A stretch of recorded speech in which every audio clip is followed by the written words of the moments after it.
In this episode, you will discover why that betrayal from your ex is lingering, even when you've tried everything to move on. Welcome to Heartbreak to Wholeness, the podcast helping you heal from the mindfuck of narcissistic relationships and move towards the secure, peaceful woman you want to become. I am your host, Bree Walta, relationship clarity coach and EFT certified practitioner. Let's dive in. Hello, and welcome back to the episode. Okay, I have to ask you. Have you ever said to yourself, I should be over this by now? Maybe while even frustratingly sobbing yet again over how your ex cheated on you. And I ask because I have totally been there too. And there are important reasons that you are feeling stuck that we need to talk about. So in this episode, you will discover the real reason that you're still crying months later over your ex's betrayal.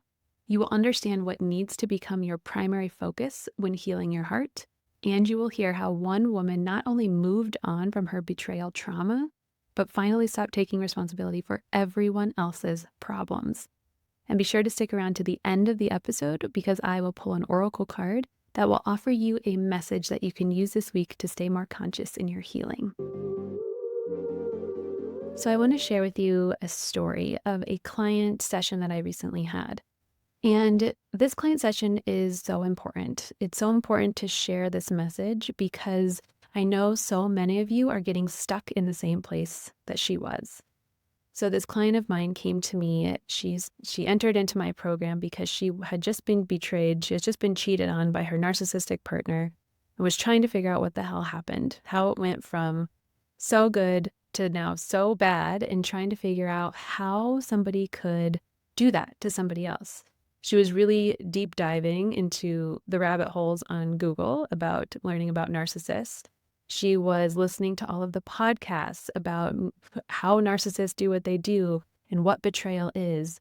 She was reading self-help books about how to get over betrayal and just intaking information, right? Trying to make sense of the mindfuck, which is what we are always doing when we get out of these relationships. And rightfully so. It is mindfuckery. We need some sort of orientation around what happened. But she was spending months in this place of learning all of this stuff, learning what betrayal was, learning who narcissists are. And yet she was still finding herself having these weeping episodes, right? Where the wave of emotion around being betrayed came in so hard and she felt so sad and so frustrated. She was crying and just asking herself, like, how could someone do this? Why would someone do this? And really kind of staying in this spiral of, I can't believe this happened. Why did this happen? How did this happen? How did I let this happen? A lot of the places that we go, especially when we are blaming ourselves for something that went wrong in a relationship. And she was so frustrated with herself. She is like, it has been several months and yet I can't stop crying. I feel like I'm feeling my feelings. Why isn't this going away? So in my individual session with her, we had 75 minutes to dive completely into her specific situation and her specific feelings. And so we're starting to tap. And if you're not familiar with tapping, it's a modality that I use called EFT tapping, Emotional Freedom Techniques. And this is a technique that helps to regulate your nervous system while you're talking through something that is charged. So a triggering event, a traumatic event, something that has heightened emotion in your body. And what started to happen as we were tapping is that we were able to get a little bit more curious about the sensations that she was feeling in her body. So she was telling me about how frustrated she was, how angry she was, that she just kept crying and couldn't figure out how to heal from this. And I asked her, I'm like, where do you feel this in your body right now as you're talking about it? She's like, I feel nauseous and I feel just heavy. I feel heavy everywhere on my body. And so we took a pause and we got curious about that sensation. Again, while she's tapping, she's regulating her nervous system. And I'm asking her these guided questions, these curious questions about the sensation, about where she's felt this sensation before. And a memory came up for her for when she was 5. So we sat with that memory. We're continuing to tap. We're continuing to get curious. And in the rational part of her brain, she's like, why are we having to go back to when I was 5 to process through this betrayal that I had when I was 35? But she went with it. And as we're getting more curious about this 5-year-old part of her and the memory of her when she was 5, she started to cry. And I asked her to share as she was crying what was coming up for her. And she said, I'm just having this understanding that I was never good enough for my father. I was 5 years old and I was trying to get him to play with me. I was trying to run around the house or be super cute or put on really funny outfits so that he would engage with me. And he just kept telling me to go away, to go away. And then eventually he got up and he left the house and he didn't come back for several days. Her father was an alcoholic. And her, in that moment, as the 5-year-old, made the understanding that she wasn't good enough. And there was something that she did that pushed her father away, that pushed him to leave for several days at a time, to push him into his alcoholism. And a 5-year-old, right, doesn't understand that she's not the cause of that. But that was the meaning that she made out of that experience. So she's sitting with this little girl, and I'm coaching her on how to be with this little girl and witness this little girl's pain of watching her father leave. And she starts gutturally crying. This is a cry that is coming from her 5-year-old self, a deep, deep cry. I don't know if you've ever experienced these type of cries where you feel almost like you're turning inside in your body and you are touching into something so tenderly painful. This guttural cry was really her trying to release decades of feeling not good enough, decades of holding this pain. And she's moving through it and she's tapping and she is just so beautifully holding her 5-year-old self. And when she came out of that experience, she was able to understand why being cheated on cut her so deep. Being cheated on in general is horrific, and being betrayed is something that is painful. But for her, it also touched on this much, much deeper wound of not being good enough, and of actually being the one that caused the person to go elsewhere, to seek elsewhere. And so she was able to come out of that experience and say, oh my God, I have lived 35 years with this understanding that I'm not good enough and this is all my fault. And it's not. And she was able to change the understanding of that situation with her father. She was able to comfort her 5-year-old self in a way that she didn't get when she was 5. She was able to go in and hold her and be with her and tell her that it wasn't her fault and comfort that fear that the little girl had of being dismissed and discarded.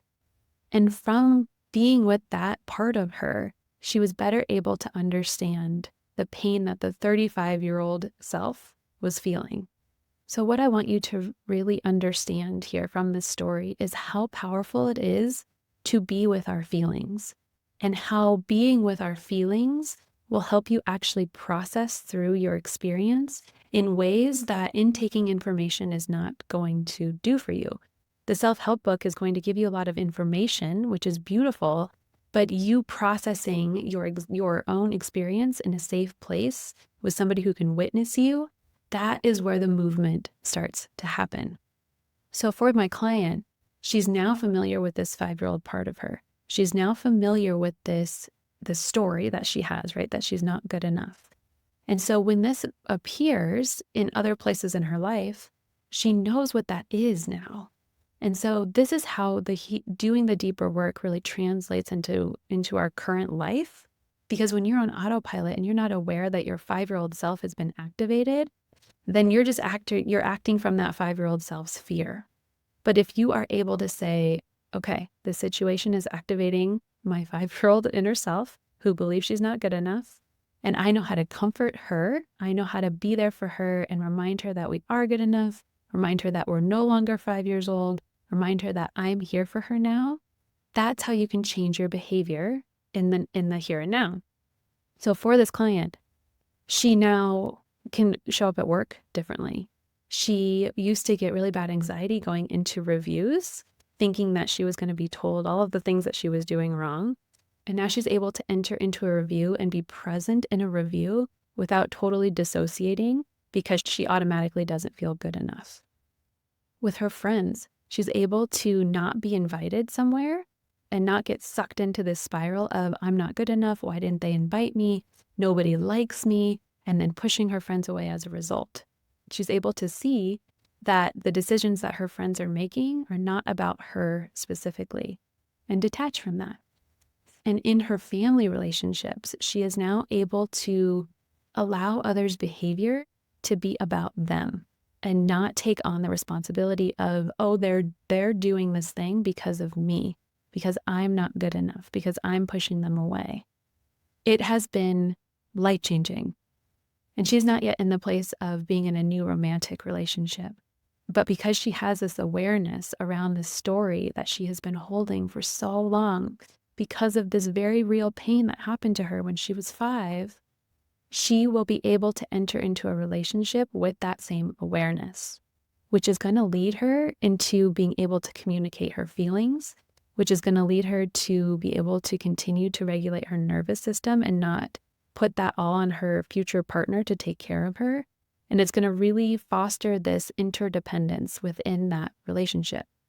She is able to be the primary caregiver to herself and her activated parts, which allows her to show up as her adult self in the relationship and not get so overtaken by the triggers.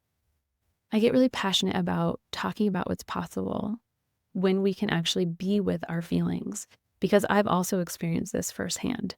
I also was living in that same false understanding that if I just learned about the narcissist or learned about the betrayal, that I could just move on from it. And unfortunately, that is just not the way it works. So the reason that I hold space, the reason that I've created my coaching programs, the way that I have really, really organized the whole experience for my clients is based on also what I needed and based on what I finally was able to do to move through the pain so that you are not getting stuck. I had another client recently say, like, she was so pissed off that her ex gets to just get off scot-free from this, and she's left carrying around this trauma forever. And what I reminded her was, you may have experienced this trauma. This trauma is very real from this relationship, but it can be something that is just a part of your story and not something that continues to drive your experience now and in future relationships. So that's the beautiful part about actually doing this deeper processing work, is we get to heal those really painful places so that they don't continue to make our future painful. For all the clients that I've gotten to work with, I feel so honored that they have chosen me to hold that space. And that is something that is so deeply fulfilling for my soul to be able to do. So if you're in the pain, if you're in just trying to intake information, just sit with this idea of what could it be like to be in a safe enough space to actually let myself go there. And maybe you don't know where there, quote unquote, is for you yet, but to do the exploration, to find the curiosity and the compassion, because you can absolutely do it. I have been there, I have done it, and I have helped so many women do the exact same thing. To end this episode, let's pull an oracle card. And this card, I'm just going to ask the energies, ask the universe, what is the message that needs to come through for the listeners today? And I'm shuffling the cards. The card that is for you today is silt. And this is a picture of a heart with like dirt or silt covering it. So I'm going to find the message in the book and I will read to you what silt has to say. Silt is the mark of the soul's deep remembrance, the fine dust of relationship and experience that infiltrates the cells, coats the heart, the ash of love and pain and tenderness, the silky soft remnants of experiences that have touched, changed, and moved the physical and spiritual body, the fine bits of love we acquire, the ones that stay. After digestion, absorption, elimination, silt is left behind. All we take in, consciously or unconsciously. Silt calls you to remember what matters, the memories that existed even before you came into this world. Honor your past. Remember what you have chosen and what has chosen you. Silt calls you to accept all parts of your past relationships, the pain, the love, the lessons, knowing that you can scrub away what doesn't serve you anymore. That is more perfect than I could have even predicted. Remember that moving through betrayal is on every level a bitch, okay? It is layered in so many ways. And I hope that the story from today, the lessons from what my client learned, really can give you a glimmer of hope if you feel like you are dead center in the middle of a dark tunnel and can't yet find that light at the end of the tunnel.